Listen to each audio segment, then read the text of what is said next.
আগামীকাল ইংরেজি 23/3/2026 তারিখ সোমবার বিকেলের মধ্যেই কিন্তু ফার্স্ট সাপ্লিমেন্টারি ভোটার লিস্ট কিন্তু বের হবে এবং যাদের পরিমাণটা বের হবে সেটা হলো 27,23,000।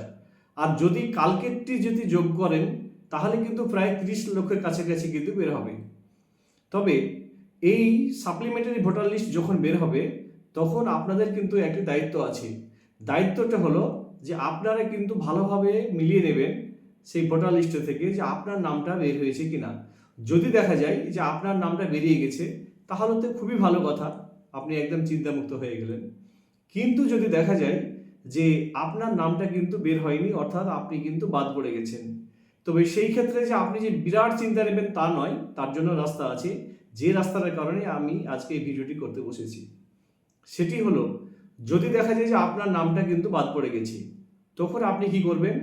প্রথমত আপনাকে যেটা করতে হবে সেটা হলো যে আপনার যা কাগজপত্র আছে, আপনার বাবা মায়ের যা কাগজপত্র আছে, সমস্ত কাগজপত্রগুলোকে কিন্তু জোগাড় করতে হবে এবং কিন্তু সেগুলোকে জেরক্স করতে হবে। জেরক্স করার পরে আপনাকে যে অ্যাপিল ফাইল যে হবে সেই অ্যাপিল ফাইলের দরখাস্তের সঙ্গে কিন্তু ওগুলোকে জুড়িয়ে দিতে হবে। এবার এখানে কিন্তু একটা কথা আপনাদের কিন্তু অবশ্যই মনে রাখতে হবে, সেটি হলো যে যখন আপনি অ্যাপিল যে দরখাস্ত জমা করবেন সেই অ্যাপিল দরখাস্তর সঙ্গে কিন্তু বেশি বেশি করে কিন্তু কাগজ দেবেন। মানে আপনার কাগজ যতগুলো আছে ততগুলো দেবেন, আপনার বাবা মায়ের যতগুলো আছে ততগুলো দেবেন। যদি মনে হয় যে আপনার বংশের আরও বেশি কাগজ আছে, দাদু দিদার কাগজ আছে, সেগুলোও দেবেন।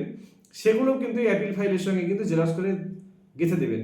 তাহলে এতগুলো কাগজ আমি কেন দিতে বলছি, এই কাগজগুলো দেওয়ার কারণটাই হলো যে যখন বিচারপতিরা যখন অ্যাপিল হিয়ারিং যখন আপনারা যখন শুনবে তখন কিন্তু একটা আইন আছে। আইনটা হলো যে আপনি অ্যাপিল ফাইলের সঙ্গে যে যে কাগজগুলো দেবেন সেই কাগজগুলোর উপরেই কিন্তু বিচার হবে।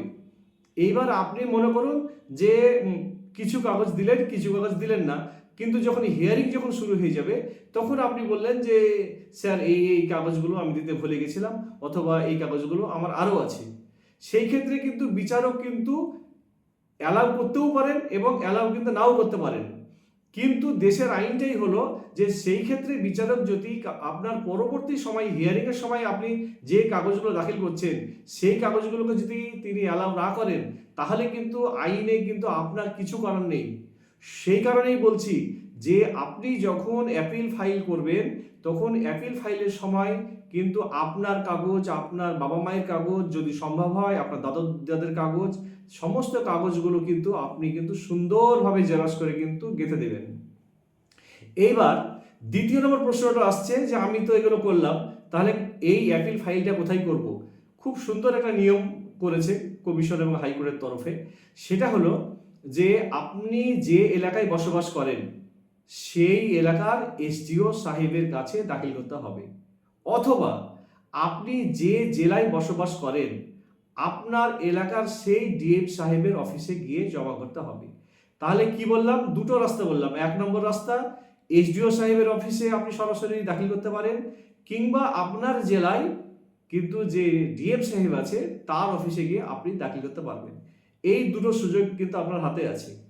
আর 3 নম্বর কথাটা হলো যে আপনাকে অ্যাপিল ফাইল করতে কিন্তু কলকাতায় ছুটে যেতে হবে না। অর্থাৎ আপনি ওই কাগজগুলোকে নিয়ে অ্যাপিল দরখাস্তের সঙ্গে আপনি যখনই এসডিও সাহেব এবং ডিএম সাহেবের অফিসে জমা করে দিলেন তখন কিন্তু আপনার অ্যাপিল ফাইল হয়ে গেল। এইবার লাস্ট কথায় আসি, সেটা হলো যে তারপরে আপনার ওই যিনি এসডিও সাহেব আছেন বা ডিএম সাহেব আছেন তাদের দায়িত্বটা হলো যে আপনার জেলার জন্য যে বিচারক নির্দিষ্ট হয়ে গেছেন যে এই জেলার জন্য এই বিচারক কিন্তু অ্যাপিল হিয়ারিং শুনবেন, তাহলে সেই এসডিও সাহেব বা সেই ডিএম সাহেবের কাজ হলো যে সেই বিচারক যিনি আপনার জেলার জন্য আছেন বা আপনার এলাকার জন্য আছেন তার অফিসে কিন্তু সেগুলোকে পাঠিয়ে দেওয়ার। তারপরে যখন আপনার হিয়ারিংয়ে যখন ডেট আসবে তখন আপনাকে তখন হিয়ারিংয়ে যোগদান করতে হবে। তবে পাশাপাশি জানিয়ে রাখি যে এই হিয়ারিংটা আপনাকে করার জন্য কলকাতায় কি যেতে হবে নাকি আপনার জেলাতেই বসেই হিয়ারিংটা হবে, এই কোশ্চেনের যে অ্যান্সার সেটা কিন্তু আমাদের কারো কাছে এখনো পর্যন্ত আসেনি। যখন এই কোশ্চেনের অ্যান্সারটা আমি পাবো পরবর্তী ভিডিওতে কিন্তু আমি ঠিক সময় মতো আপনাদেরকে জানিয়ে দেবো, আপনাদের কোনো চাপ নিতে হবে না।